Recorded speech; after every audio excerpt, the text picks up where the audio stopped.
Hello to all from motor vessel Pothiti saved in Bermuda Triangle 1978 by autopilot made 1953.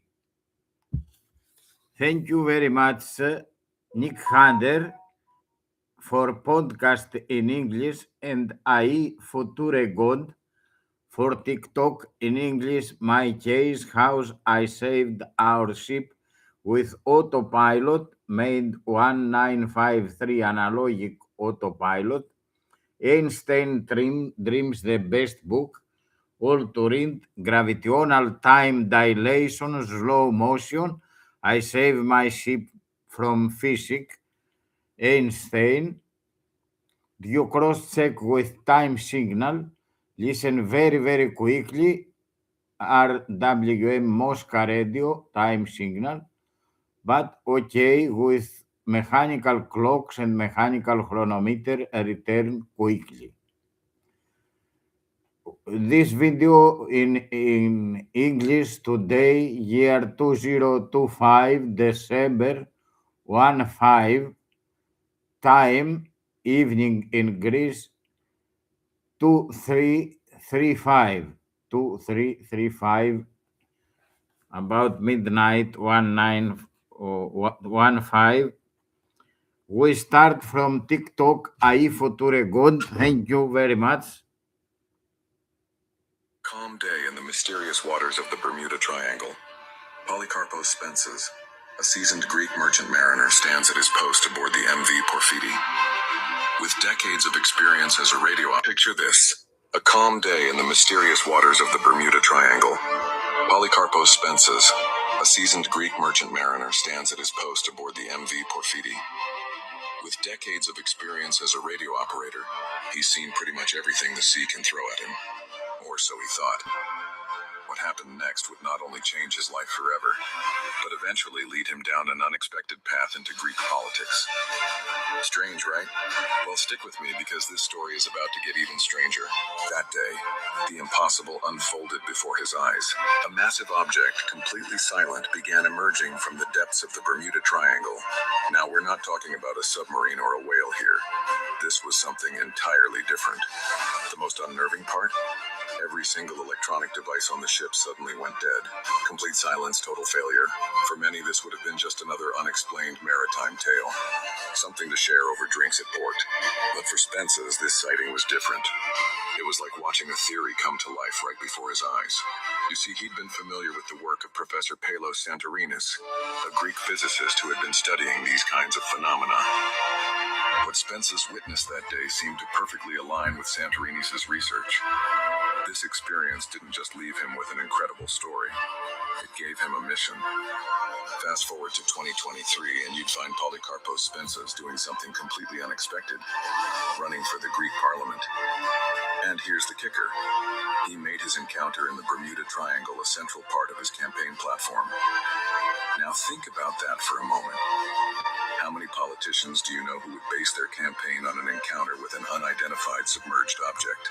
It takes some serious conviction to stand up and say, hey, I saw something extraordinary, and I believe it's important enough to bring to national attention. From the mysterious waters of the Bermuda Triangle to the halls of Greek politics, Spences' journey reminds us that sometimes the most unexpected experiences can lead us down paths we never imagined. It's a story that challenges us to keep an open mind about what's possible, both in the depths of our oceans and in the realm of public service. This isn't just a tale about an unusual sighting. It's about having the courage to stand by what you believe in, even when it goes against the grain. And sometimes that's exactly what we need in our leaders. People who aren't afraid to speak their truth, no matter how extraordinary it might seem. Picture this: a calm day in the mysterious waters of the Bermuda Triangle.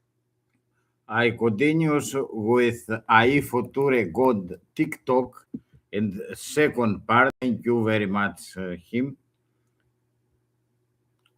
Very sorry, you Greek televisions, Greek journalists. Many years I speak to all since 1978, but no very low standard, despite that Greek Navy, merged that Greek Navy, number one all over the world, many ships.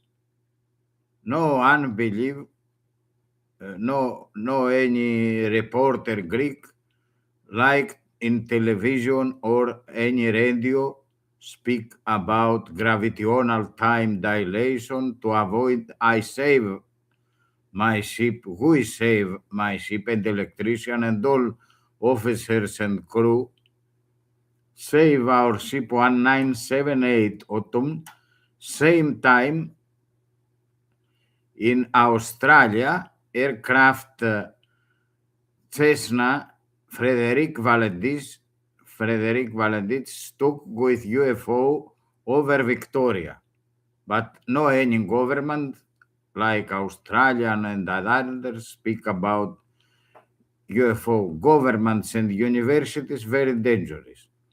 Feels by governments.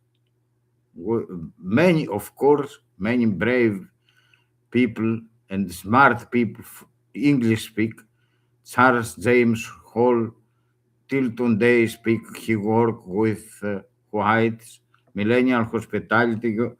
Anyway, we continues now with English AiFutureGod. Second part for me.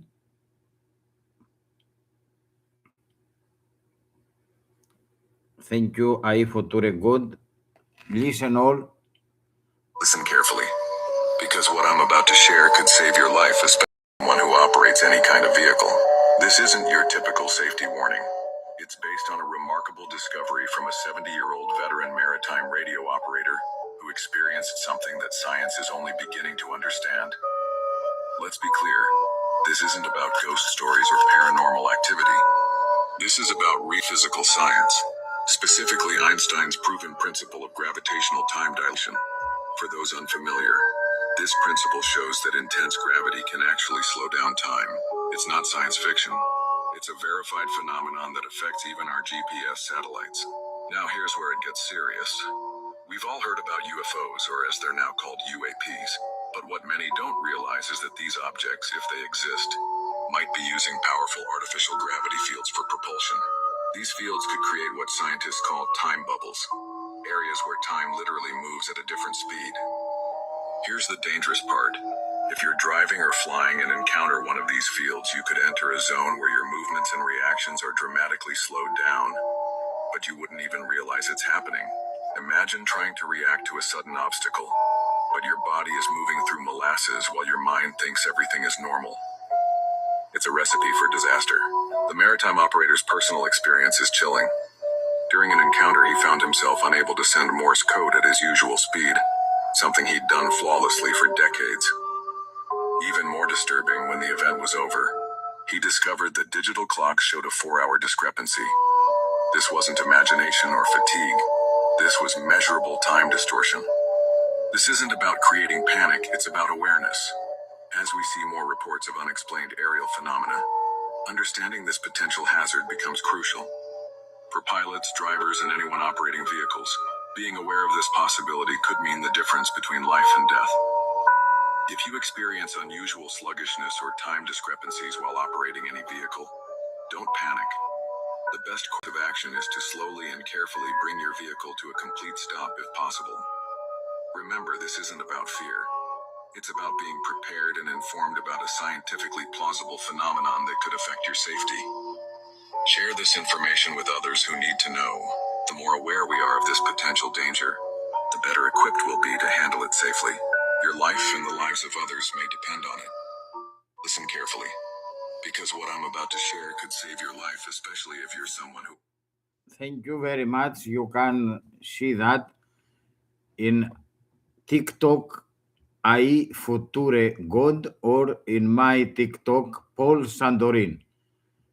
You very low standard journalist, televisions and radios in Greece, also universities, despite that Santorinis Pavlos speak after Plantier, France.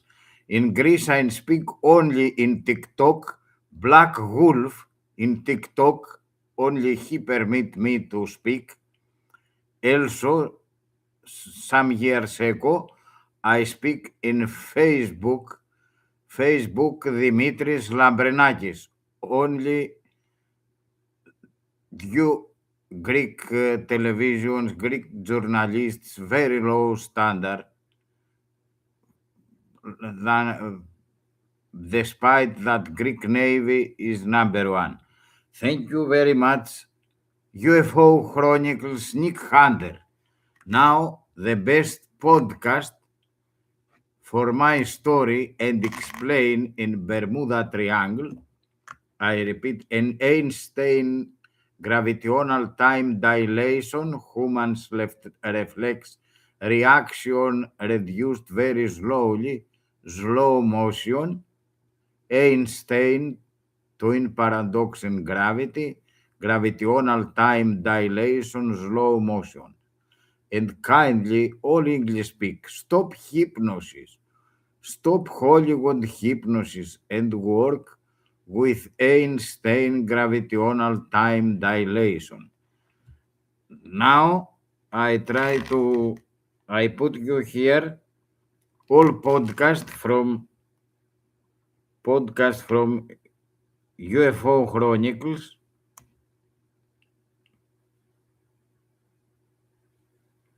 UFO Chronicles Sodium 341 or the Greek radio operator by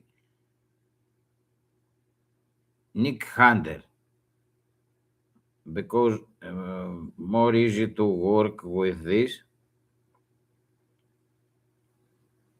to start from A place where people share their I try to start from I put here to listen all. A517, do you want to report? Negative. We don't want to report. Do you wish to report a UFO? Over. Negative. We want to report one of those either. Aries 31, do you wish to file a report of any kind of it? I wouldn't know what kind of report to file, sir. Aries 31, me neither. 071 Papa Golf, correct. If it was anybody above us, it was like 30 seconds ago. 071 Papa Golf, negative. Okay. Something did. It's a UFO. Yeah. It's American 1095. Yeah, something just passed over us. Like a, don't know what it was, but it's at least 2,000 feet above us. See, I passed right over the top of us. 911. You were just called off the UFOs with us. They're out there. Taking airplanes. Dispatch. Okay. Bob, I swear to God, 4 calls in on an unidentified object over Liberty. 4 calls. 4 calls on an unidentified flying object. Right now, take a look. All right, we'll check it out.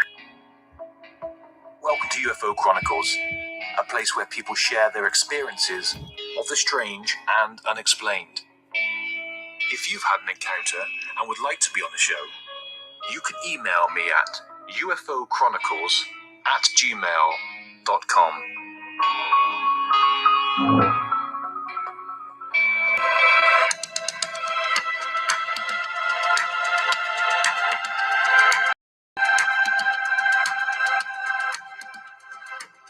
Hello everyone and welcome to the show. How are you all doing this week? I'm Nick Hunter and this is the UFO Chronicles podcast. Tonight's guest comes to us from Athens in Greece. And in this first-hand account, Greek radio operator Polo Spentos recounts an extraordinary encounter in the heart of the Bermuda Triangle aboard the merchant vessel MV Pothiti in the autumn of 1978. Polo and his crew witnessed a large glowing cloud-wrapped object and 2 smaller orbs above the Atlantic, and then something far stranger. Time itself began to unravel. Mechanical clocks spun out of control. Quartz watches lagged. Communication systems failed. And the crew's bodies slowed as if trapped in a gravitational field. In this deeply technical testimony, Polo links his experience not to fantasy, but to Einstein's relativity and the infamous twin paradox. drawing parallels to other disappearances, like that of pilot Frederick Valentich. Due to Polo's first language being Greek, his testimony has been translated and voiced in English for clarity and accessibility. This is not a story of lights in the sky. It's a case of measurable, documented time distortion aboard a real ship told by the man who lived it. Polo is up next. But first, if you enjoy the show and you would like to help support the podcast on Patreon, you can do this for as little as $1 a month. Head on over to patreon.com/UFO Chronicles podcast. You can also find a link in the description of this episode. Any help is very much appreciated. Now, on with the show.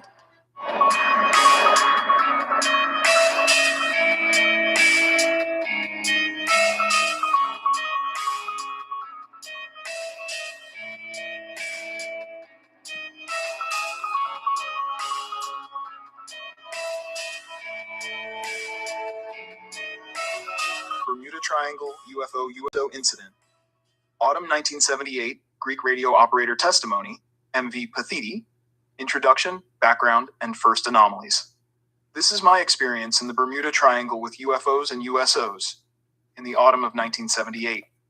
What I describe here is both an observation and a scientific explanation. The day after it happened, I transmitted a TTT safety message on the 500 kilohertz frequency, warning all nearby ships. Attention! Observe that your gyrocompasses, inertial navigation systems, and even your wind-up mechanical clocks and chronometers start running extremely fast. Take heed. Because when that happens, the opposite effect begins inside the human body. Reflexes slow down, metabolism lags, reactions become delayed. This is a sign of gravitational interference, specifically the kind described by Einstein in the twin paradox, a form of gravitational time dilation caused by intense mass or acceleration. In our case, this gravitational influence came from UFOs and USOs, unidentified flying and submerged objects that passed dangerously close to our ship in the Bermuda Triangle. The incident took place just 3 nautical miles from our position. At the same time, on the other side of the world, something eerily similar was happening. In Victoria, Australia, pilot Frederick Valentich and his Cessna VH-DSJ went missing after reporting a UFO on October 21st, 1978. I'm writing this down for the record and to share with you, especially since you, Nick, are someone who understands these topics. I don't know if you meant I should send a formal report or just my memories, but I've decided to send everything as it actually happened. Because when journalists try to tell these stories, they often edit them, cut out key parts, and even add things that never happened. This is not entertainment. It's a matter of safety. If you feel this could help people, you are free to publish it however you see fit. The more people who know the truth, the more lives and property can be saved. Please forgive me if I'm taking up your space or time. I connect these events with others that are known to the public, and I believe it's important to speak plainly. This is not just an account of strange lights. What happened that day matches real physics, Einstein's relativity, the twin paradox, and gravitational time dilation.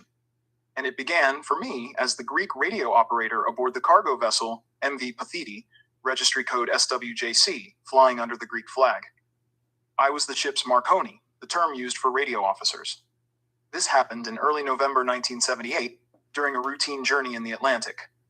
Our ship had just departed from several ports in Cuba, Puerto Nuevitas, Puerto Matanzas, and Puerto Cardenas, carrying a full load of bagged sugar, 50-kilo sacks. We were en route to Algeria, with a stop planned in Las Palmas, Canary Islands. The Pothiti was a 12,000-ton freighter operating as both a cargo and postal ship, owned by the Colinsis Marine Company out of Piraeus. Everything was normal.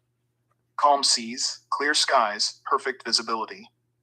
At the end of October 1978, our ship began loading sugar at the Cuban ports I mentioned. But around the world that year, UFO and USO sightings were everywhere. Here are just a few that I later connected to our experience. Poland, 1978, Emelson incident, widely reported UFO landing. New Zealand, 1978, Kaikoura lights, filmed by news crew. Australia, 1978, Frederick Valentich disappears mid-flight. Canada, 1978, RCMP officer reports UFO sighting. That autumn, the world was full of unexplained aerial phenomena, not just lights in the sky, but objects interacting with planes and ships. Back aboard the Pothiti, we had a television in the crew lounge, the smoke room, that picked up American channels via long-distance radio signals. We were watching news footage showing scenes from Florida. Drivers, men and women, talking about how at 3 p.m. they looked up and saw two large glowing objects above them, about 300 feet in the air. They described them as resembling two moons. But here's the part that really struck me. Although only a couple of hours had passed in real time, their heartbeats were recorded at 600 beats per minute, and they were disoriented. Their minds hadn't caught up to their bodies. They later underwent hypnosis to recover missing time. But I didn't need hypnosis. I had seen it before, Einstein's time distortion in action. The media in the US framed these cases as psychological, lost time, hypnosis, fantasy. But no one brought in a physicist to say, this is gravitational time dilation. This is the twin paradox. This is relativity. I remember screaming at the TV, where are your scientists? Why hasn't anyone explained this as a time dilation event? You've got physicists at NASA, not just psychiatrists. But it fell on deaf ears. I paced around the lounge in frustration, shocked that no one in America had drawn the connection to Einstein. Departure from Cuba, time distortion, and first signs of interference. We left Cuba in the late afternoon, fully loaded. The next morning as we sailed, the captain handed me the standard departure telegrams. Then he asked something unusual. Not about the weather. The sea was calm, with no wind, and a perfectly clear sky. But about the barometer. He was concerned the reading from the bridge barometer was off. He asked me to check the atmospheric pressure from the weather bulletin. So I climbed up to the bridge. As soon as I looked outside, I had this strange impression. The ship, a 12,000-ton freighter, looked like it was moving incredibly fast, as if it were a speedboat. And yet, our top speed was barely 11 knots. Something felt off. I went down to the deck and watched the bow cut through the water like a dolphin. The waves parted in a way I'd never seen before. The visual speed didn't match what I knew our engines were capable of. I wasn't the only one. Many sailors over the years have described this same illusion of speed when in the presence of unidentified flying or submerged objects. One of our boatswains later died, likely from radiation exposure. Others fainted during previous encounters. Some crew who had stepped near a landed USO described strange after effects. They didn't find any hatches or doors, but when they stood too close, they lost feeling in their lower bodies for 2 or 3 days. Most crew developed bright red eyes with no visible whites and fevers of 40 degrees Celsius, 104 degrees Fahrenheit, which lasted for a day or two. Several ships in the area, the Anna Maria, Harmonia, possibly the Arrow, owned by Onassis, Scapwind, and Horizon, reported similar issues: radiation exposure, temporary paralysis, and strange fatigue. I mention all this as a warning. Don't look at the craft. Don't approach them. The radiation is real. Back in the radio room, I started noticing more anomalies. I turned on the shortwave receiver and began scanning the standard frequencies. Every transmission I picked up was incredibly fast, like someone had hit fast forward on the world. Just one sharp, fast beep after another. Even the time signals were distorted. I realized the shortwave stations could hear me extremely slowly, while I was hearing them extremely fast. The difference was so drastic, I couldn't make normal contact. I couldn't send or receive messages from European coast stations like Athens, SVB, Portishead, GKB, Hamburg, or Madrid, EAD. I couldn't get through to American stations like WCC, WSL, or WNU in New Orleans. Not even the Halifax weather broadcast, CFH, was usable. I tried switching to the medium wave band, 500 kilohertz, hoping to catch an SOS or ship-to-ship message to log, but all I heard was high-speed Morse, QRQ1000. That's code level fast, 1,000 character per minute mess. At the same time, if they were hearing me at all, they would have been hearing me at QRS10. Absurdly slow. Something was seriously wrong. At around 10:30 a.m. local time, I sat frozen at the radio, not knowing what to say to the captain. I couldn't get weather data, and I couldn't send the departure telegrams. I heard the second officer blaming me on the bridge. The Marconi operator messed up the chronometer. That's why we can't calculate our position. I jumped into the chart room where our mechanical marine chronometer was kept. I had been adjusting it every night. I told the captain, "Sir, look at the chronometer log. I've been correcting it consistently. It gains exactly 2 seconds every 24 hours. Perfectly stable." He trusted me. He was one of the most democratic captains I ever sailed with. He came from Kimi, and we all respected him, not out of fear, but because he was fair.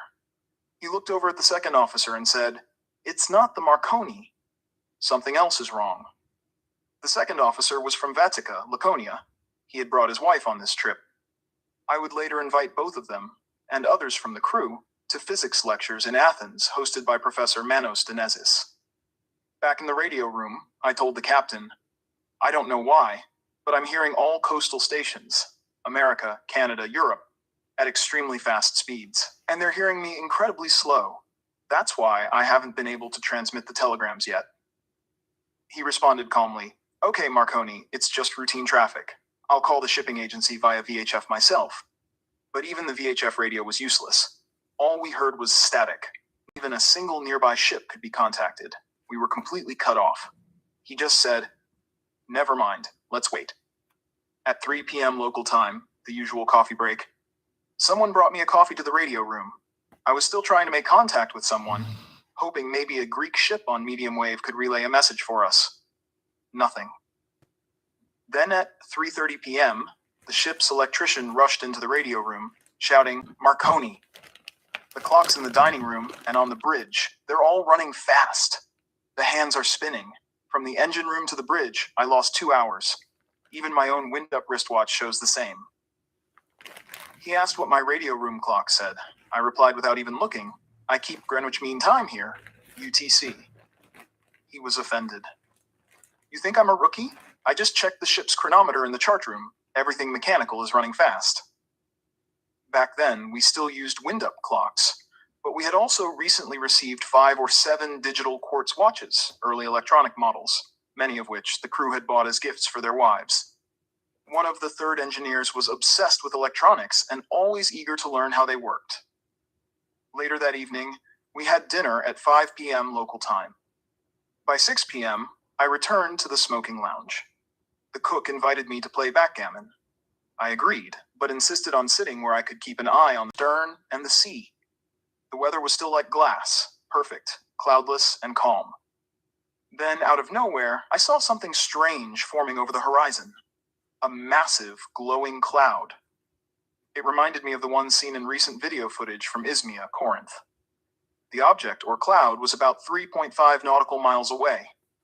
It looked like 2 giant basketballs glowing with light, each the size of a 10-meter room. I thought maybe it was some sort of Soviet or American secret military technology. After all, Cuba, the USSR, and the USA were all nearby, lots of tensions. Maybe this was something experimental. Or maybe the Americans were right. Something extraterrestrial. Then 2 smaller spheres, like floating soccer balls, approached from beneath the large object. Their movements were deliberate. I assumed they were going to dock inside the larger one. The way they maneuvered looked like an insertion sequence. That's when I said to myself, this is beyond the US or the Soviets. This might actually be a UFO, full onset of anomalies, distorted time, sensory delay, and visual confirmation. I got up from the backgammon game to walk to the bridge and the radio room. As I climbed the 2 small staircases, something incredible happened. It suddenly started getting dark. Nightfall was setting in much faster than expected. I checked the time on the bridge clock. 8 p.m. local time. But from the lounge to the bridge should have taken 2 minutes. Somehow, 2 hours had passed. I did a rough mental calculation using the method of 3. My heart beats around 70 times per minute. Yet, this felt like I'd just undergone a massive gravitational acceleration. In normal Earth gravity, we experience 9.78 to 9.83 Gs. What I was feeling now, the way time and perception were bending, was closer to 100 Gs. And yet I had moved only a few steps. Back in the radio room, I decided to check the RWM time signal from Moscow on 14.996 kilohertz to reset the ship's mechanical chronometer. I turned up the volume, expecting the usual tone, but what I heard was so fast, so sped up, I shouted to the second officer, "Come here and listen. The Soviets must have dumped vodka on the transmitter. It's spinning like a maniac." But then I looked at the mechanical radio room clock. It was ticking perfectly in sync. The problem wasn't with Moscow. It wasn't a faulty signal. This was Einstein's relativity in real time. That was the moment everything clicked for me. I sprang into action. First, I pulled a chair across the room while keeping my eyes on the clock. What should have taken just a few seconds to slide it across took over 40 seconds, even a full minute and a half. It wasn't a wheeled chair either. I was moving, but I felt like I was swimming through syrup. Next, I turned on the transmitter and began trying to tap out a Morse message. In 17 seconds, I only managed 3 characters, instead of my usual 23. My heart felt like it was beating 70 times per 10 minutes, not per minute. The gravitational distortion was crushing everything: movement, thought, reaction, even communication. And yet, when I looked around, the UFOs had disappeared. Nothing was visible. And that's when I understood, really understood, how aircraft like the British South American Airways flight Star Tiger could vanish without a trace in 1946. If their pilots were experiencing the same thing I was, they would have appeared to move in slow motion, unable to control their plane as it overshot Bermuda and crashed into the sea. They wouldn't have been able to send an SOS. They wouldn't have realized anything was wrong until it was too late. That's why ships and planes vanish. They don't explode. They just fade, caught in a slow, invisible trap. I thought of Charles Berlitz's book, The Bermuda Triangle. He was right, but it wasn't mysticism, it was physics. This wasn't science fiction. It was a mechanical, measurable breakdown of time. I remembered the books by Donald E. Kehoe, the former U.S. Marine pilot and one of the first serious UFO researchers. I remembered the ideas of Leonard Stringfield, who called UFOs the greatest problem humanity would ever face. They were trying to warn us, and now I had lived it firsthand. Shaken, I went up to the bridge. There was a foreign deckhand, a rookie, his first voyage, being trained by the second officer. I shouted, "What course are you keeping? What are you doing? Our hands aren't responding. The triangle's got us." They looked frozen. Their movements were delayed, off rhythm, like puppets. I yelled again, "Put it on autopilot. We can't even trust our own reflexes." Eventually, the second officer, young, strong, athletic, managed to get the ship back on course. Today, he trains dogs back in Kaimi. His own son became a naval officer. But I wonder if the son ever learned what really happened in 1978. I told the officer, "Lock it on autopilot and warn the next shift. Nobody touches the helm. We do not change course until after 10 a.m. tomorrow, local time." He nodded. "Unless we see another ship in our path, I won't touch it." I left and rushed to find the rest of the crew. I had to warn them. Our hands weren't responding, and our reactions were dangerously slow. I found the third engineer. He looked concerned and said, "Marconi, something's wrong. I lit 2 cigarettes and burned my lips trying to smoke. Couldn't do it. I waited what felt like a few minutes, but the pump took over 2 hours just to move water into the double-bottom tanks. They told me the tanks had flooded, but I had the transfer. That's when I knew. The human body was affected, and the ship's systems were too. I told him, 'Don't open any valves. Don't trust your body right now. Go lie down. We're all delayed. All of us.' Someone else was taking a shower. I shouted at them to turn off the taps. Nobody was allowed to touch anything.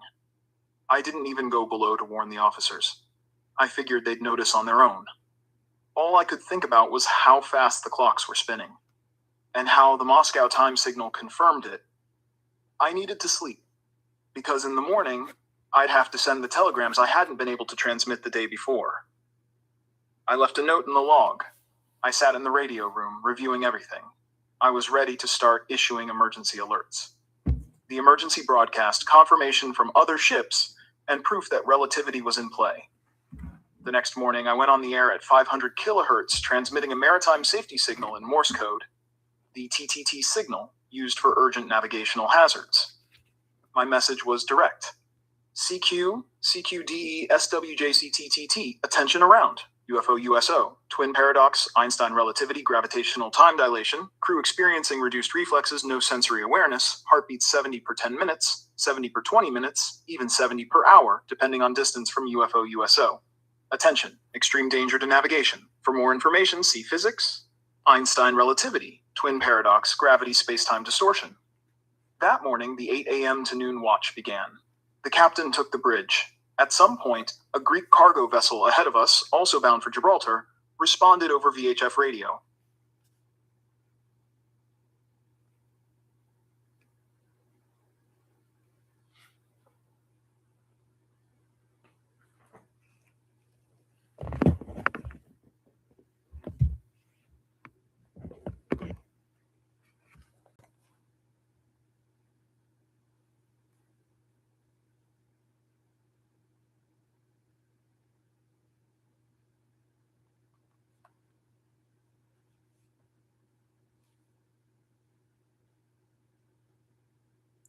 Sorry for I don't know what happened to this. Valves, we need to wait this out. This was 1978. Afternoon, the electrician confronted someone turned on a shower, was taking a shower, recorded at 600. All we heard was static. Not even a single nearby ship could be contacted. We were completely cut off. He just said, "Never mind, let's wait." At 3 p.m. local time, the usual coffee break, someone brought me a coffee to the radio room. I was still trying to make contact with someone, hoping a Greek ship on medium wave could relay a message for us. Nothing. Then at 3:30 p.m., the ship's electrician rushed into the radio room, shouting, "Marconi." The clocks in the dining room and on the bridge, they're all running fast. The hands are spinning. From the engine room to the bridge, I lost 2 hours. My own wind-up wristwatch shows the same. He asked what my radio... Something stopped before. Much as 4 hours. The clocks weren't broken. They were functioning exactly as physics predicts, under strong gravitational fields. This is what Einstein described in the twin paradox. When one twin travels at great speed or near a powerful gravity source, their time slows relative to the other. That wasn't just a thought experiment, we were living it. The space-time field around us had warped, not because of anything human-made, but because of the UFO-USO presence. What we came to believe was a massive mothership accompanied by smaller spherical craft. The mothership and the two smaller objects. When I first saw the luminous mass off our stern, it looked like a giant glowing cloud, but brighter and more compact than anything natural. As I stared, I saw two smaller, perfectly round objects, the size of footballs, approaching the larger one, floating in midair, hovering. The way they moved wasn't random. They performed controlled maneuvers that suggested they were docking or entering the larger craft. At first, I thought this was secret military technology. The Cold War was still in full swing. Could this be something from the Soviets? Or the Americans? But the more I watched, the more it became clear. This wasn't terrestrial technology. The precision, the glow, the gravitational effects, it all pointed to something beyond our capabilities. The same year, 1978, was a global spike in UFO-USO activity. In Evros, Greece, 1977, a massive disk was seen glowing blue. It lit up the sky as if it were daylight for over 2 minutes. In Australia, Frederick Villantich vanished mid-flight after reporting a large metallic object above his Cessna. In New Zealand, a UFO was caught on camera by a television crew over the Kaikoura mountain ranges. In Canada, an RCMP officer filed an official report of a strange object hovering silently in broad daylight. And in Poland, in the village of Emilson, a man reported being taken aboard a craft by non-human entities, a case that was later commemorated with a public monument. I kept asking myself, why isn't anyone explaining this with science? Why is everything being dismissed as imagination, hypnosis, or hysteria? There's no need for Freudian psychology or alien abduction theories when the answer is right there in physics. The role of communication failure. When I tried sending messages via Morse code, everything was distorted. I could hear the Moscow time signal, RWM on 14.996 kilohertz, but it sounded extremely fast. Not because of faulty equipment, but because we were in a compressed time frame. Our own mechanical clocks agreed with the rhythm of RWM. That confirmed it. We weren't hallucinating. Time itself had bent. Meanwhile, ships and stations that tried to contact us were hearing us painfully slowly, if at all. This mismatch was the result of our different positions within the space-time field distorted by the UFO-USO activity. I heard them at QA1000 speed, extremely fast.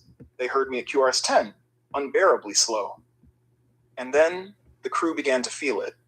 The ship's third engineer lit 2 cigarettes. Both burned his lips. He said he couldn't smoke them, and that he felt like time was crawling. The water pump, which normally took minutes to move water into the bilge tanks, took 2 hours. He thought it had malfunctioned. Others reported mental fog, dizziness, and inability to act quickly. Someone turned on a shower, and I shouted at him to shut off the valve. Even small actions like opening taps could become dangerous when our reflexes weren't responding. I warned the crew, "Don't touch anything.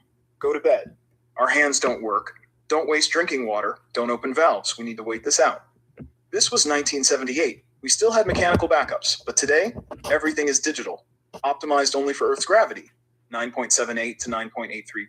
If a plane, car, or ship were to experience the same time warp effects today, most systems would fail. Autopilots, avionics, engine controllers all rely on fixed timing loops. None of them are designed to handle gravitational distortion.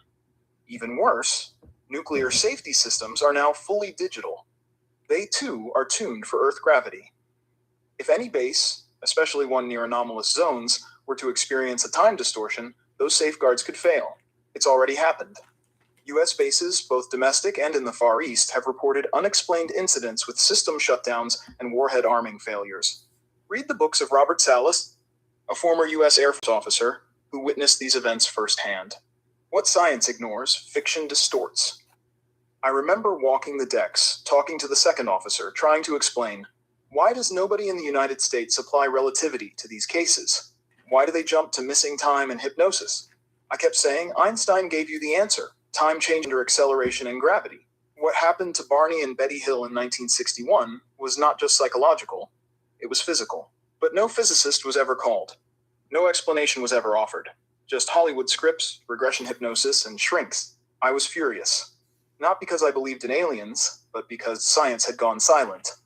From the rotation of the clocks to the inertial lag of our reflexes, everything that happened to us aboard the MV Pothiti was entirely consistent with the known physics of time dilation under strong gravitational fields. What changed us and disrupted the ship was not a failure of our technology, but an encounter with a localized distortion in the space-time fabric, likely generated by intelligently controlled non-terrestrial objects. This wasn't belief, it was measurement, and I recorded every detail.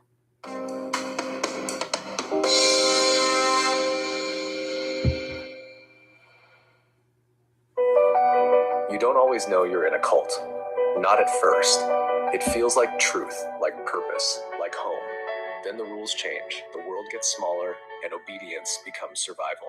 Hidden Cults is the podcast that takes you inside the world's most disturbing belief systems, from the mass suicide of Heaven's Gate, to the gas attacks of Shinrikyo, to the fiery siege in Waco, Texas. We follow the rise, the ruin, and the survivors left behind. But the danger isn't over. We track cults still active in cities, villages, and online spaces around the world, spanning continents, languages, and belief systems. You'll hear real stories from those who escaped. And if you've lived through something like this, we want to hear from you, too. Hidden Cults, new episodes every week, wherever you get your podcasts.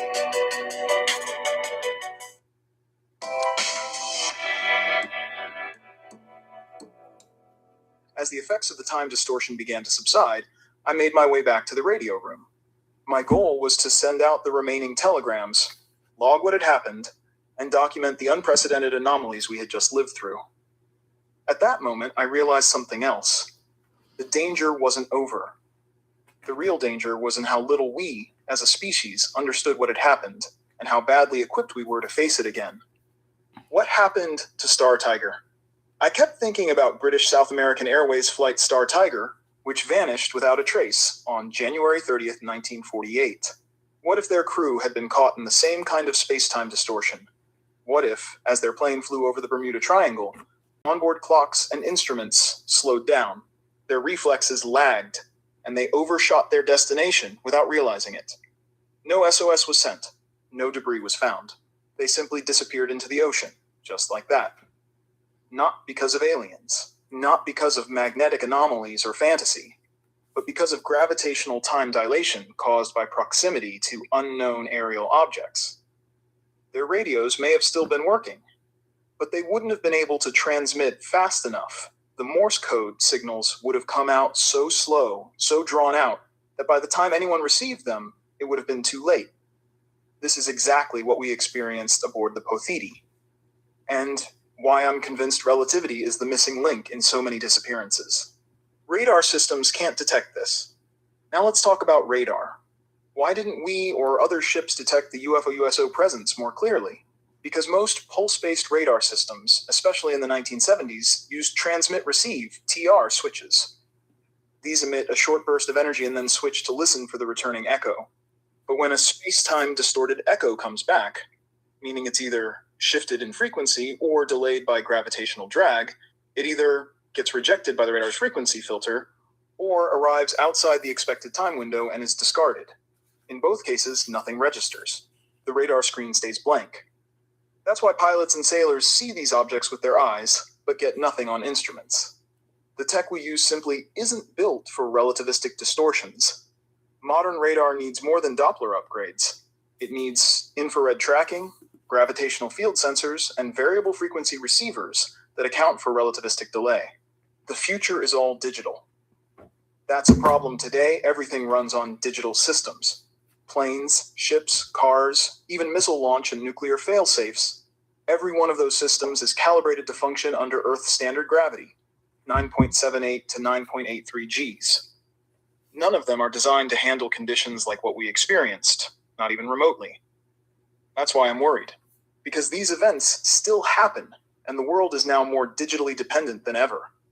If a ship, plane, or nuclear base gets caught in such a field again, and they will, we might not recover. And these events have happened. There are documented cases of electronic failure in US military bases, both at home and overseas. Nuclear missiles were rendered inert, warning lights failed, launch sequences aborted, no physical damage, just systems that no longer obeyed their own programming. You'll find much of this in the writings of Robert Salas, a former USAF officer involved in such incidents. Meanwhile, in other nations, did you know Turkey now includes UFOs and aliens in their educational curricula? They've opened 6 museums on the subject, and their University of ATYA offers accredited courses on extraterrestrial life and phenomena. And yet in Greece, the birthplace of science, it's still taboo. We had paul.santorin, a brilliant Greek physicist who worked in both theoretical and military applications, burned by the junta. His book, The Genesis of the Universe, was destroyed in 1967. Greece once led in these discussions. Now, we're silent. Even the US, for all its technological superiority, has been slow to accept this reality. Yes, in 2004, US Navy pilots began releasing footage of UAPs, unidentified aerial phenomena, confirming daily encounters over the course of 2 years. In 2021, the Pentagon released videos of UAPs, some moving faster than missiles, diving into the ocean, exiting Earth's atmosphere, or performing impossible 90-degree turns. No wings, no visible propulsion, no heat trail. But even now, most explanations ignore relativity. Few mention gravity-based propulsion, space-time field distortion, or the Plantier force theory, 1953, proposed by a French military pilot, or Santorini's own radio interviews with Greece's state broadcaster. The last moments of the event. After everything I had seen, I went back to the bridge. The second officer was training a new recruit, a foreigner, likely on his first bridge. He was slow, delayed. His hands weren't responding. I shouted, "What are you doing? This isn't a simulation. Our reflexes are gone. We've been hit by the Bermuda Triangle." They looked stunned. I told them to lock the autopilot and not to touch it. The officer nodded. "We'll stay on this course until 10 a.m. tomorrow. I'll make sure the next watch knows." I thanked him. Then I left. I started going cabin to cabin, warning others. Don't open taps. Don't run water. Don't trust your body. Everything is slowed down. The third engineer told me, "I lit 2 cigarettes. Both burned my lips. I couldn't even finish them. But while I waited, the pump took 2 hours to transfer water. I thought I just started." That's when I realized even the most basic human senses were being warped. Not just time, not just vision, but temperature, tactile awareness, pain. Someone else had gone to shower. I shouted through the door, "Turn off the taps, go to sleep, don't touch anything." And then everything started returning to normal. Not all at once, slowly, Gradually, the clock settled, our hands responded again, our ears normalized. The nightmare ended, but the memory stayed. And with it came this final thought. The real danger isn't what's out there, it's that we don't understand it. And when we do, we ignore it. This next part of the episode is questions and answers, and a full transcript can be found on our podcast website. Polo, what had been your career prior to 1978, and can you describe your role aboard the MV Pothiti at the time of this incident? Early education. Thermo, Greece, circa 1966 to 1967. At the age of 14, while in my second year of middle school, I was already being taught Einstein's theory of relativity. I grew up in the small town of Thermo in ATYA, Greece, and had the good fortune of being taught by two exceptional teachers, one in mathematics and one in physics. They were gifted communicators. I still keep in touch with them today. That's when I first understood Einstein's concepts: gravitational time dilation, how clocks behave differently under different conditions, and how time flows at various speeds depending on gravity and velocity. I would later realize that in the United States, relativity isn't part of the standard high school curriculum. Only those who go on to work for NASA or study at a university might learn it. Back then, at least in 1966 and 1967, Greece was ahead. I don't know what they teach now. Merchant Marine training, AiFutureGod Academy, early 1970s. Later, I enrolled in the Merchant Marine Academy of AiFutureGod, near Athens. There I studied 1 year of electrical engineering, 1 year of radio electronics. We were trained on all ship systems: radar, sonar, radios, intercoms, navigation systems, including LORAN-C and DECA. As a radio officer, I was also responsible for understanding the functioning principles of the systems, not just operating them, but maintaining and repairing them at sea. One of the first things we learned in satellite navigation, what we now call GPS, was about time correction. In orbit, gravity is weaker, so time flows faster, plus 45 milliseconds. Because satellites move quickly to stay above a fixed point on Earth, time also flows slower, minus 7 milliseconds. Net result, plus 38 milliseconds difference per day. That's relativity in action. We were trained to understand this from the beginning. It wasn't theoretical. It was part of real, practical operations. First ship posting, MV Nordolor, 1974 to 1975. I served aboard the cargo vessel MV Nordolor, SVNZ, as both the radio operator and unofficially the ship's electrician, because there was no assigned electrician on board. Thanks to my academy training, I could repair all essential electronics, manage shipboard communications, and maintain navigational systems, all while being fully aware of the role relativity played in timekeeping and satellite positioning. Military telecommunications service, Greek Army, post 1975. I was later drafted into the Greek Army and assigned to the elite telecommunications school. It was a pioneering unit at the time. I completed the course with high grades, received a diploma as a military communications technician, spent months in practical training, served another 24 months working on real communication systems, from large base stations to remote mountain operations. This period solidified everything I'd learned. I didn't forget a thing. I was actively applying my knowledge in real-world systems. One tool that was especially valuable: the RWM time signal from Moscow at 4,996 kilohertz. That signal was my benchmark, my verification tool, as my professors used to say, QED, which was to be demonstrated. From that point on, I acted with certainty. I've lived by this since 1978. Don't just talk, act, even if you're alone. One swallow doesn't bring spring. And like Cavafy said, the walls rise high like the towers of Babel. It's a digital dark age now, but I never stopped acting on what I know. I was the radio operator aboard the Pothiti at the time. That was my official duty. But really, I was more than that. I wasn't just sending messages. I was trained in radio electronics, satellite systems, and navigation tech. If something failed, I fixed it. Radar, sonar, internal comms, all of it. I had studied at the Merchant Marine Academy in AiFutureGod, and I'd served in the Army's top telecommunications unit. So when things got strange out there, I didn't panic. I listened. I measured. I checked the Moscow time signal, and that's when I realized it wasn't the equipment that was fast. It was us that had gone slow. Time was breaking down, and I was the first one on that ship to understand it. What was the weather like in the days leading up to this event? The weather? Kavak. Ceiling and visibility okay.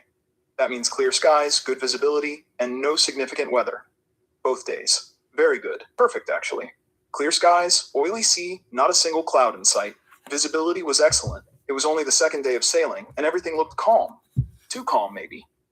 The sea was like glass. You could see for miles. Nothing unusual. At least nothing that your eyes could see. But the barometer? Stuck. Completely frozen. Wouldn't move. I told the captain, Captain Marconi, and he said not to bother taking any weather reports. He already knew. Don't take any weather, he told me. The barometer's stuck. The bridge officers were literally banging on it, trying to get it to react. Nothing. I told them not to break it. It was one of those French models, pressed behind glass. Not like the older ones with paper and pen. Delicate. Useless now. I started noticing something else too. On VHF, I was only getting static. Just parasites. No real communication. I tried calling ships, tried catching time signals. Nothing. It was like the whole sea had gone quiet, but not naturally. Artificially. The captain, a very democratic man, one of the best I've ever served under, even told me to try picking up a time broadcast from any ship, just in case. Because the chronometer wasn't right either. Try anything, he said. I was off. Everything looked fine. But the instruments, the ones that matter, were showing us a different story. Can you describe what you saw off the stern, the glowing object and the two smaller orbs, please? The electrician, along with a few others, saw it first.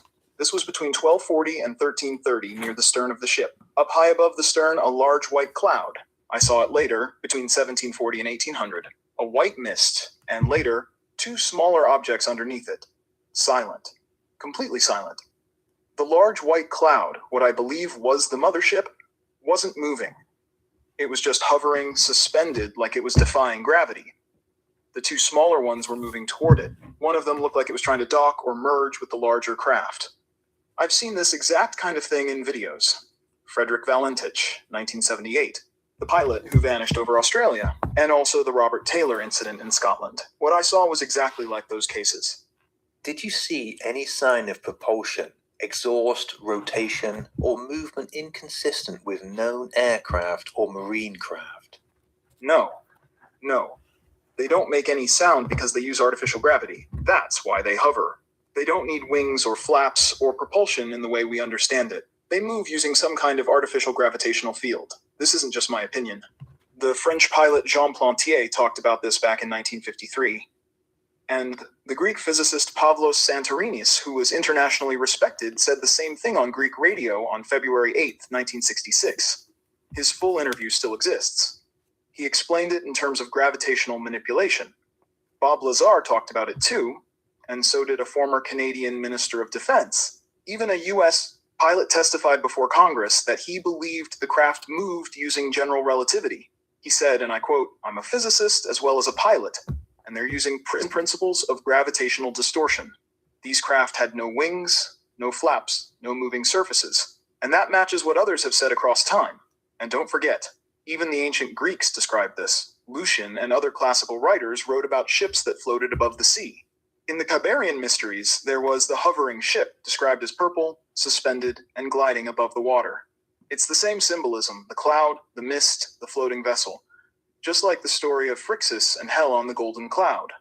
How close do you estimate the closest object came to your vessel?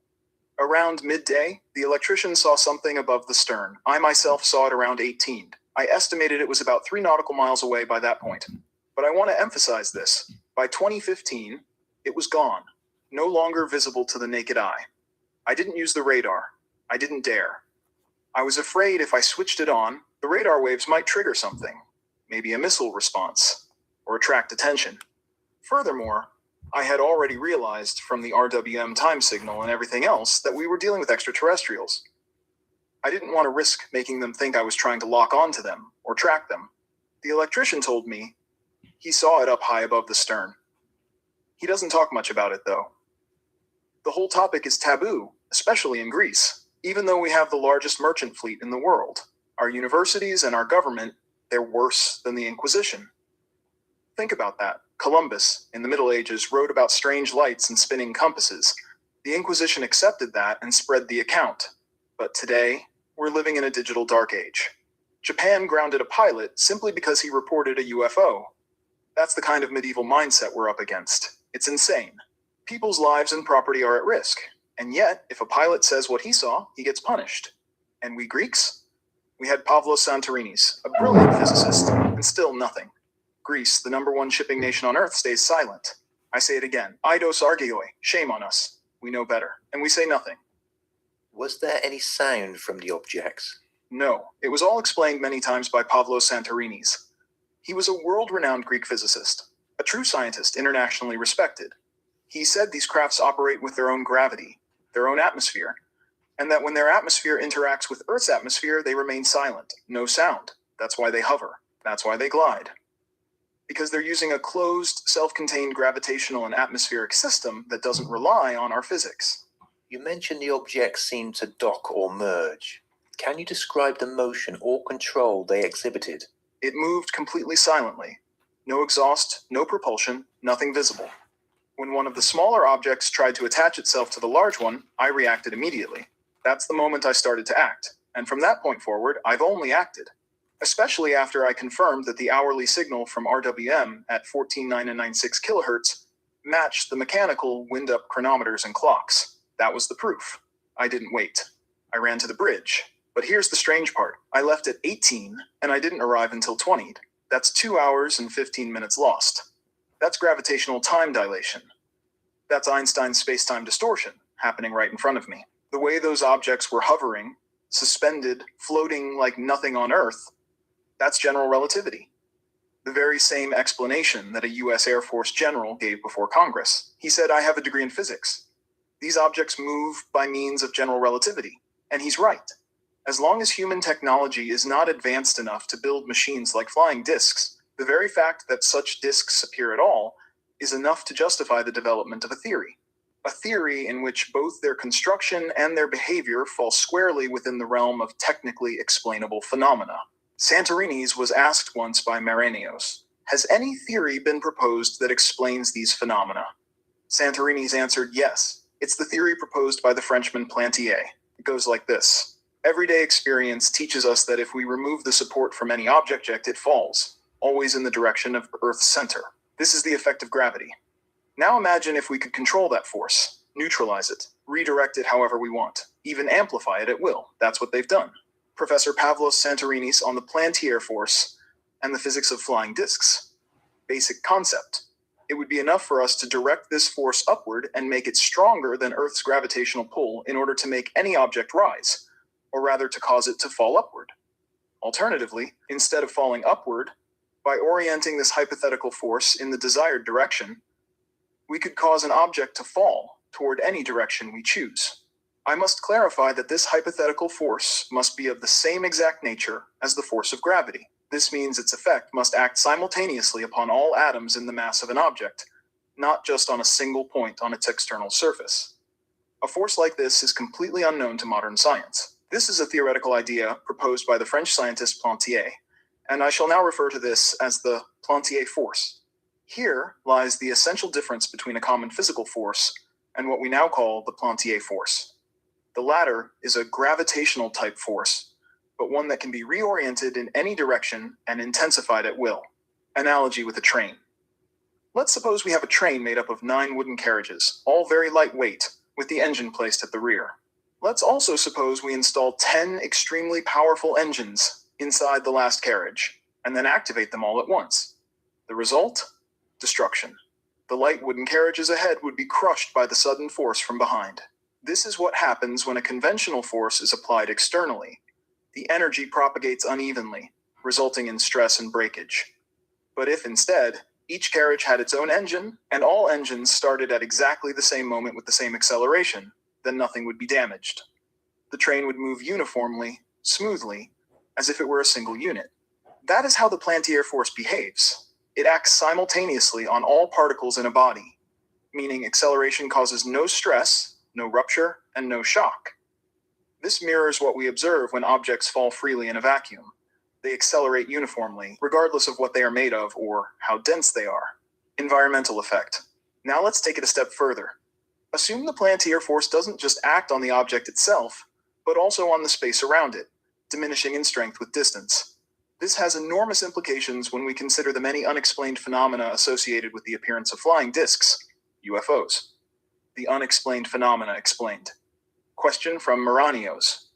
What are these unexplained phenomena? Santorin. They are total absence of sound, despite the object moving at high speeds through Earth's atmosphere. Thermal resistance that doesn't match the known behavior of any known metals. Flight behavior that appears intelligent, even though the craft performs sudden accelerations and maneuvers that would normally be fatal to living organisms inside by human standards. Scientific explanation via the Plantier force. If the Plantier force also acts upon the surrounding air, causing it to move with the craft, then there is no friction between the object and the air. Therefore, no heat is generated by air resistance, and consequently, no sound is produced. This explains the completely silent, possibly fast movements of flying discs, their astonishing resistance to heat, and why any beings inside them appear unaffected by intense g-forces and changes in speed or direction.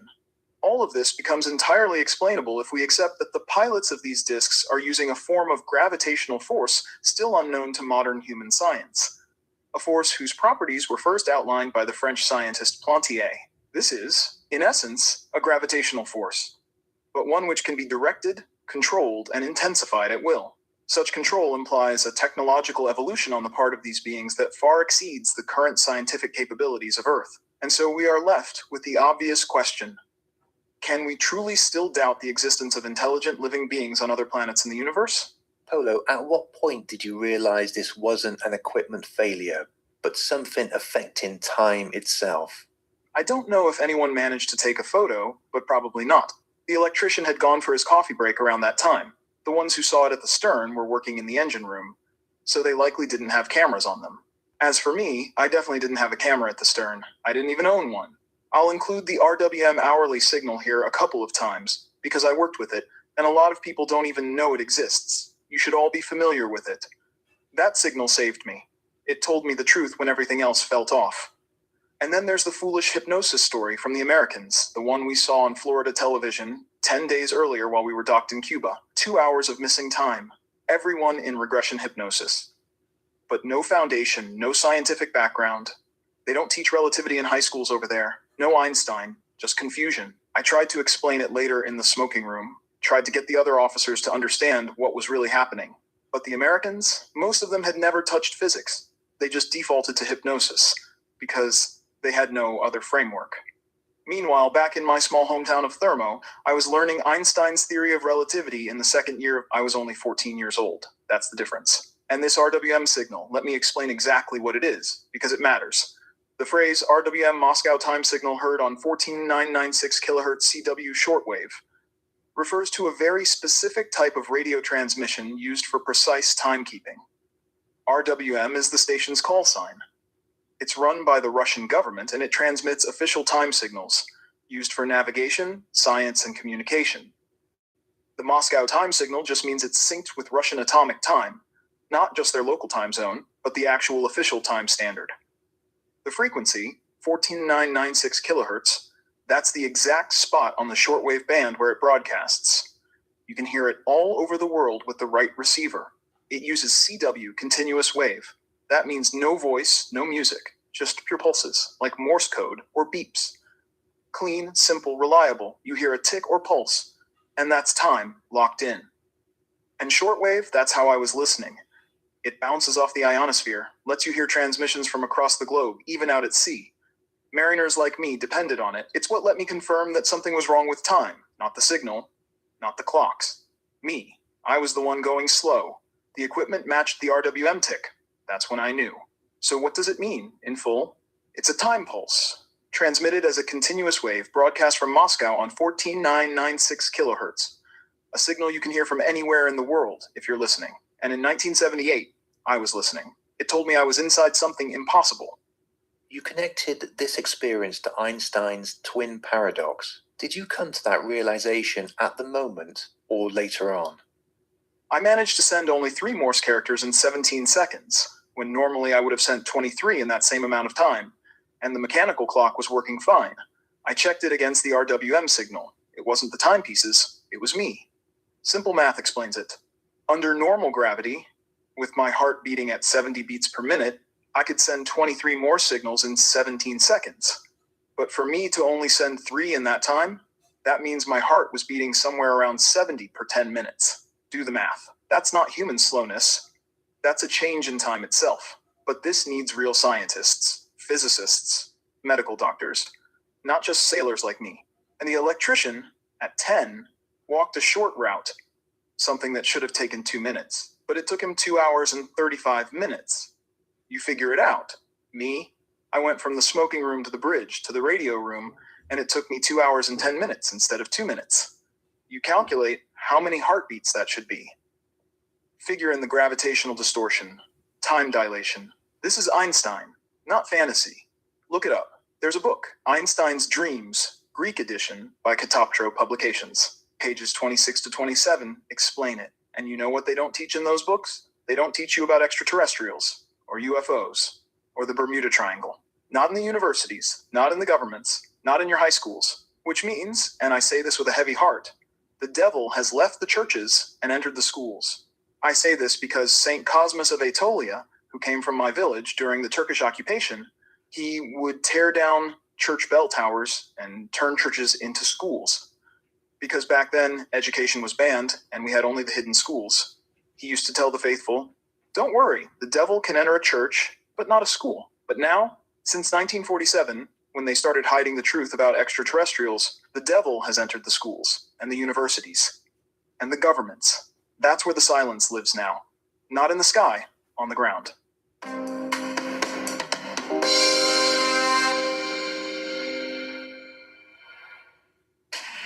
Do you have an interest in the paranormal? Then you'll love the unxnetwork.com.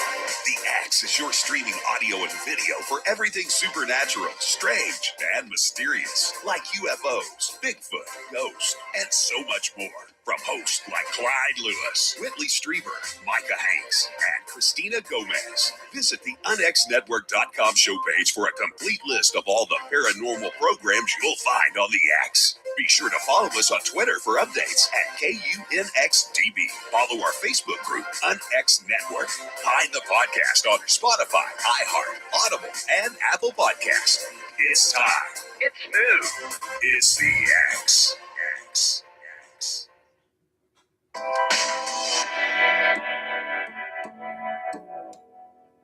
How dangerous do you believe digital-only infrastructure is in the face of future encounters like this? The real problem is that they don't even try to adapt. Not when the value of gravity changes. They just ignore it. Let me remind you, the Antikythera mechanism? That was mechanical, precise. Ancient Greeks built that. The failure today is digital. The digital systems, they were behind by 4 hours and 35 minutes, just like physics predicts. But here's the irony. Modern physics, the science that should explain all this, refuses to even acknowledge the existence of extraterrestrials. And why? Because they're ordered not to. That's the truth. It comes from the top, from the elite, the ones who really run this planet. Before your experience in 1978, what was your understanding of the Bermuda Triangle? Myth or something more? Back at the academy, our instructor, an experienced radio operator, along with other teachers, they all agreed. Something strange happens in the Bermuda Triangle. But no one had an explanation. No one. Back in the 70s, there were stories going around, like the one about the Greek ship Milton Iatritis.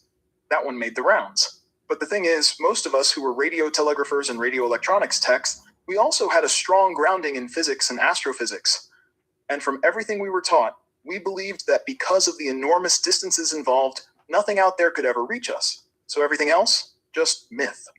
That's what the top astrophysicists in Greece were saying. Big names, famous guys. One of them, an exceptional astrophysicist and a very good man, even became a member of the European Parliament. He wrote books. And before he died, he still maintained, Earth is condemned to its loneliness. So we, the radio operators and electronics guys, we just accepted what the astrophysicists said. We trusted them, which meant we thought it was all myth. Did you or your crew ever talk about the triangle before setting sail, or was it dismissed as superstition? No, sailors don't really talk about this stuff. Like I told you, the ship's electrician, he never once mentioned to me that he'd seen the cloud too. Not back then. Even though we worked together for years, even though he heard me talk about it again and again, he only admitted it in 2024 on that video I sent you. That's the problem. No one wants to be seen as a lunatic, so they don't talk. Now, me, after I became sure of what had happened, after I understood it, I started discussing it with older sailors. One of them, a chief engineer, told me, we were working in the engine room in our coveralls, and then we suddenly found ourselves back in our cabins in pajamas. But he said he had sinned, because their captain and first engineer had sworn them to secrecy. The guy was still a trainee back then, a junior engineer, but the order was clear: never tell anyone what happened. That was common before 1974. Most sailors back then were from the islands, places like Chios Kalymnos. If you went home and said aliens came aboard the ship, you'd be treated like a crazy person. That was just the reality of the 50s, 60s, and 70s. So they made the crew swear oaths of silence. Ships have their own gospels, in a way, their own rules. But later on, after my own incident, I started to bring these topics up myself. I would steer the conversation, ask around. I heard a lot of stories. Some of them said small aliens had actually come aboard. Friendly. They touched the sailors, gently. But the captain didn't slow the ship down. He was headed to America, to a scheduled port, and he didn't want any delays. When he approached the dock, the local harbor pilot was already waiting. So those little beings jumped into the sea, got into their small craft, and took off. I've gathered a number of testimonies. I still have them. I think it was 7 different ships in total, all of them reporting 3 disc-shaped craft of the same size. All had experienced about 2 hours of time distortion. In every case, the crew had fevers for 2 days afterward. Their eyes turned red, only for 2 days. Usually, 2 of the sailors who had been closest to the discs fainted briefly. In one case, a boatswain even died. But when the ship arrived in the US, the Coast Guard told the crew not to say anything. They even said they wouldn't mention that the ship had arrived late. These were stories from the older sailors, late 50s to early 70s. After my experience, I really started looking into it, but I wasn't writing everything down. Only the ones that matched my own case. The ones involving time distortion or space-time dilation or contraction. Those were the ones I paid the most attention to. After what you experienced, do you believe the Bermuda Triangle is a real zone of unexplained phenomena? What we're talking about is the Einstein-Podolsky-Rosen Bridge. That's how the extraterrestrials come and go, through that. They enter here, and from there, they go to places like Australia, like what happened to Frederick Valentich in 1978, or to Greece, like the event in 2017. This ties in directly with modern physics. The heightened static electricity observed in these regions, what the locals call an electrical hurricane, that's what the extraterrestrials are using. That's the exotic matter. That's what they release to form the bridge, to create the connection and pass into our world. There's always static electricity in that zone, a constant, QRN 5/5. You can't miss it. And when they come or go, or when these flying disks are traveling through our space, you get time dilation or contraction, slowed reactions, distorted space-time. Don't forget what the former Canadian Minister of Defense said. These things are happening over our heads, literally. After my time at sea, I worked in civil aviation for many years. I saw the reports, I read the testimonies, pilots filing accounts of UFOs, and not just a few. These were official reports, filed within Greek airspace. They went straight to the Pentagon. From there, they disappeared, buried, because they've made deals. The governments, the elites, they've made agreements with these beings. Just like that Canadian defense minister said. And others too, like Robert Bigelow, aliens among us. Or John Lear, who warned they're already here, and they're not our friends. Charles James Hall talked about the tall whites in Millennium Hospitality. Then there's Tony Dodd, a former UK police officer, and Dr. Bruce Maccabee, who worked with both the CIA and FBI on UFOs. France has released UFO files, so has the UK. The truth is out there. Have you spoken with other sailors or officers who have had strange encounters in the same region? As I mentioned earlier, I was the one who always approached others. I tried to get them to share their own experiences with me, but very few ever talked, and when they did, it was always in strict confidence. I only kept the few stories that matched certain patterns: time-space distortion, blackouts, even one death. The ones that resonated deeply with what I had experienced. What stood out most were the cases that mirrored my own. The same strange effects, the same sense of time stretching or folding. In one case, there was a crew member who lost consciousness. In another, someone died, just like I explained earlier. Some of these stories reminded me a lot of the Pascagoula case. You know, the one from Mississippi. The details were eerily similar. That same kind of unreal moment, where you're caught between what you know and something far beyond it. Do you think incidents like yours are still happening there, but going unreported? Yes, but it's not just there. They don't only come and go through the Bermuda Triangle. They move everywhere. It's just that area is a point of entry, a gateway. But I believe that zone extends further. It's not exactly a triangle. It likely reaches further south, wherever there's an increase in static electricity. That's the key. We've heard similar things about the Alaska Triangle. Same idea, same phenomenon. Of course, you don't hear this from the people who truly run things, the ones in power, governments, universities. They don't say a word. But the extraterrestrials are here. That's what researchers have told us, serious ones. Charles Berlitz, Donald E. Kehoe, Leonard H. Stringfield, all respected men. They spoke the truth. Many English-speaking people have said it, but governments and universities stay silent. The elite don't want the people to know. They don't want the public educated. They want everyone hypnotized, distracted, confused. That's why I say forget hypnosis. Study Einstein. Follow the physics. The first to speak clearly was the French pilot Pothiti, and then our own great physicist Pablo Santorinis, and many English-speaking experts have come forward since then. As individuals, as men, they had courage. They spoke, but the states, the schools, the universities, they've been corrupted. What would you say to a skeptic who thinks this was hallucination, error, or simply maritime confusion? From 1974 to 1984, when I was working in the Merchant Navy, every time we were scheduled to board a ship, we had to undergo a full medical examination at the NEE. That's the Supreme Naval Medical Board. Every doctor was there. General practitioners, internists, psychiatrists, psychologists. It wasn't optional. It was mandatory. And later, when I moved into civil aviation from 1985 all the way until 2021, it became even stricter. Every few months, I had to pass through the Aeromedical Center. Again, full panels, physicals, psych evaluations, psychiatrists, psychologists. The same goes for pilots.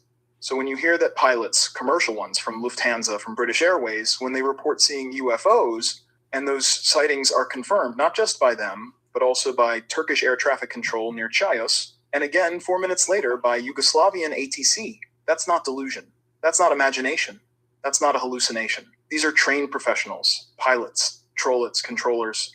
They don't make things up. They're monitored constantly. They're cleared medically. So when they say they saw something, they saw it. And we've had these same reports in the United States, New Jersey, Oregon, and more, just recently. Let's not forget either. Gravity anomalies are not a joke. They can affect nuclear stability, volcanic activity, earthquakes, even led to massive blackouts. The dangers are real. Be careful how you talk about this. Phil Schneider was executed for saying things like this.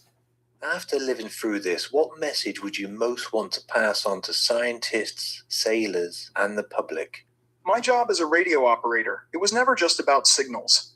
It was about preventing tragedies. That's the duty. That's the responsibility that comes with maritime safety. It was my obligation. I've said it everywhere, in Greek schools, in Parliament, even the European Parliament. I ran for office because no one was listening. Back in 1978, the media ignored me. But in 1995, one newspaper finally picked up the story. Even the former prime minister, a great man, a proud Cephalonian from the Ionian Islands, congratulated me. He never set foot in Turkey. His people were the pirates of the Caribbean, they say, descendants of the Cephalonians, striking back at the British who once occupied our island. And now they make statues of them in the US. But me, I spoke out and I still speak out. Because if the judiciary ever comes for me, the only question I'll face is whether I did my duty. Did I prevent tragedies, nuclear incidents, earthquakes, volcanoes, power outages, water system failures, ship or aircraft accidents caused by slow reactions to gravitational anomalies? I took all of this to the courts in 2023 after I ran for office. And the good thing is that pilots in civil aviation understand it immediately. But it's not taught anywhere. Among the sailors, half supported me. The other half didn't want to hear it. Among scientists, forget it. They won't listen to someone from the sea. That's what I call the Cavaphy walls. Like Plato's allegory of the cave, only I say the Cavaphy walls are the Tower of Babel. I was the first to say that. Just like I was the first to talk about the twin paradox, not American hypnosis theories, and to use the RWM hourly signal as a time catalyst 10 days before the event. In civil aviation, I did the same. My job was the safety of aeronautics. It's my duty. I understand the theory, but I also lived it. I measured it. 4 hours and 35 minutes. And I'm still shouting, warning people to prevent disasters. But it's sad. Only one satirical actor lets me speak. I first talked to him on air October 27th, 2021, during his show The People's Hour on 90.1 FM. Now he gives me 2 minutes every afternoon between 1 and 2 p.m. The rest of the journalists, they won't touch it. They act like NASA and the Americans know everything. But do you know? Then go ahead. Did you ever have an interest in UFOs prior to your encounter in 1978? No, not at first. I didn't get involved because honestly I was focused on other things. My main interest was in physics and electronics. That's what drew me in back at the Naval Academy We were studying radioelectronics and applied physics. It was serious training. And back then, we had the great Greek astrophysicists telling us, until the day they died, that because of the vast distances involved, we humans are alone, that nothing could come here. So we absorbed that. We believed it. Sure, in the summer cinemas, you might catch something from Charles Berlitz. I remember seeing his stuff in an open-air theater. But even then, because of what the astrophysicists were saying, I brushed it off. I acted like I already knew better. Like, come on, we've done the math, S equals T times V. With those distances, they're not coming. So even when people talked about it, I ignored it, because I was taught to. What do you believe was the origin of what you visually witnessed? I don't know where they came from. Even now, I haven't dug into it deeply. But maybe the same UFOs that fly in the sky can also enter the sea, like Transformers.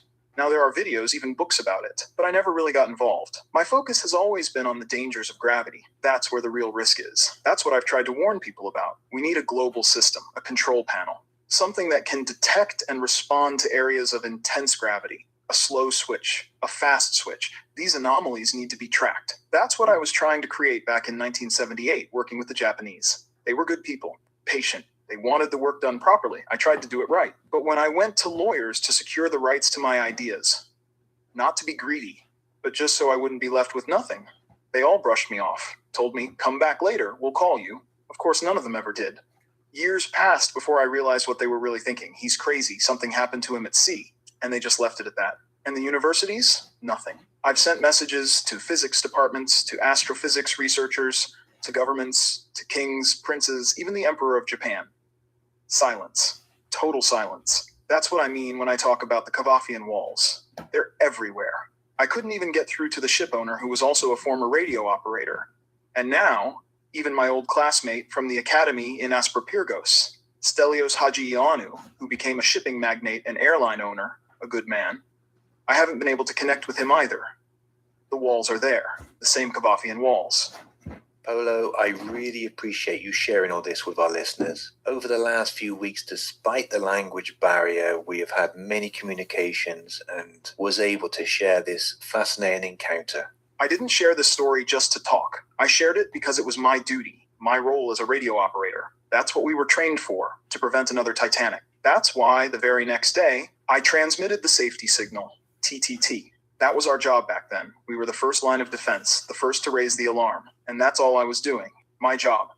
I took everything I had to the Ministry of Shipping and the Ministry of Education in Greece immediately. I also tried to bring it to foreign embassies. Sadly, the US never received it. Or, as I later understood, it wasn't that they didn't receive it, it's that the people there were Greek Americans. I call them Janissaries now. Just like the recent US ambassador Tsounis, he's from my village. But those Cavafian walls, they stood tall like the Tower of Babel. No communication, nothing, just silence. Still, I thank you. You're doing what you can. Just be careful. Because the Americans, for all their talk of wanting help from the public, they've also caused deaths. Some by accident, because of gravity shifts. Others through so-called reassignments. Many Americans have suffered at the hands of their own secret services and governments. And the same goes for other countries. Countries that claim to be free and democratic. Let's not even go there. Now we're in the era of AI and digital technology, and yet we're living in the worst kind of dark age. A modern Middle Ages. Maybe it really is Plato's cave. Or maybe it's what Dostoevsky said. A world run by idiots. So many great philosophers have spoken about humanity's stupidity. Maybe it's all true. Maybe this Tower of Babel, this thing I've been talking about for years, is the Cavafian walls. Maybe it is Plato's allegorical cave. And don't forget, after my time at sea, I worked in civil aviation. There, of course, the primary responsibility for safety belongs to air traffic controllers. But me, I still had a role. A secondary role, but crucial in ensuring aviation safety. That's why I say it again. I didn't talk about this for fame, or because I wanted attention. I did it because it was my obligation. And I'll keep doing it as long as I'm breathing. Thank you for letting me share on your podcast, and thank you to everyone that listens. Thank you, Polo. Well, that is all for this episode. Keep updated and connected with the show on X, Facebook, and Instagram. And if you have an encounter that you'd like to share on the podcast, you can email me at ufochronicles@gmail.com, or you can reach out to me via the contact page on my website, ufochroniclespodcast.com. A big thank you to Polo for sharing tonight, and thank you all for listening. I will be back next week. Till then, stay safe and keep watching the skies. Goodbye.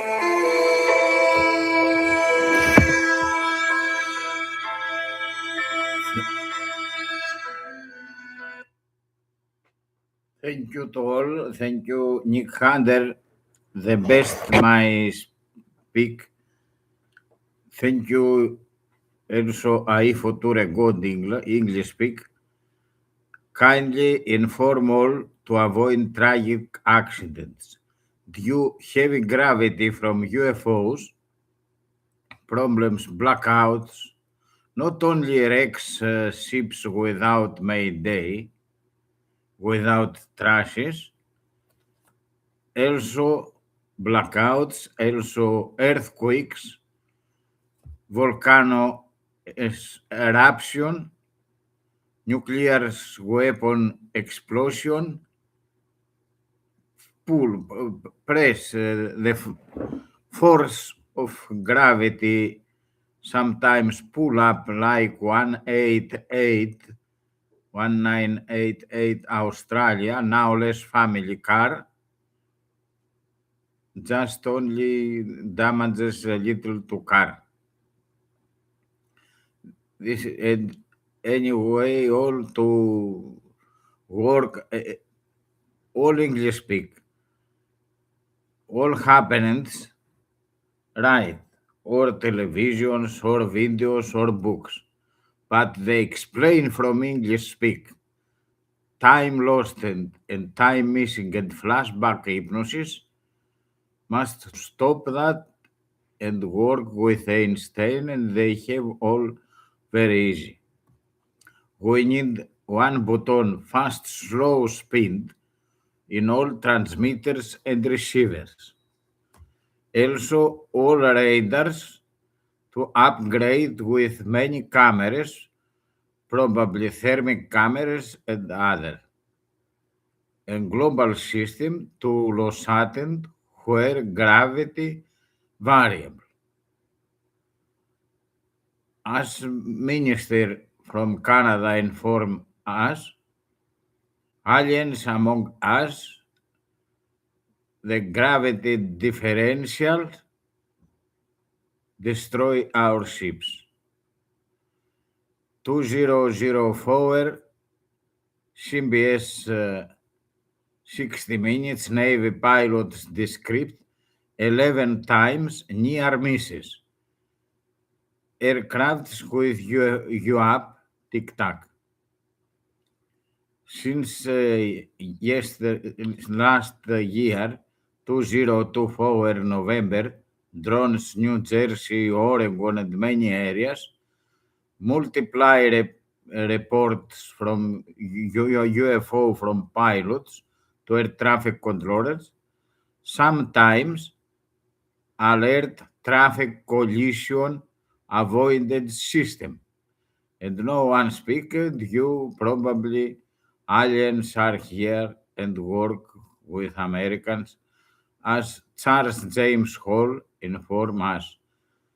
Robert Bigelow, many years ago, alien among us. John Lear, aliens are here and not friends. Journalists, you speak English, very good. Speak about Pancake Joy 1961. Poland also 1978. They give aliens give to men some like honey.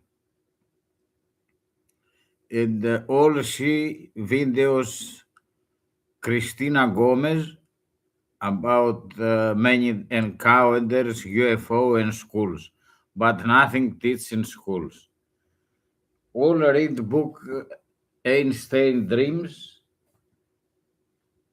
Einstein Dreams start from page 27. Greek she Greek edition. Stop Acropolis, Corrigi 8th Street. Also, are we alone in the space? Street Carici 14. Page 112. Thank you to all. Good travel to Siemens. Good flights to pilots, to all. And work with Einstein, not with hypnosis. To avoid tragic accidents, inform your country's pilots, Navy, also car drivers, and traffic police. Today, December 16, year 2025, Greek local time, 1 o'clock morning. Thank you to all. Einstein Dreams, Alan Lightman, the best book.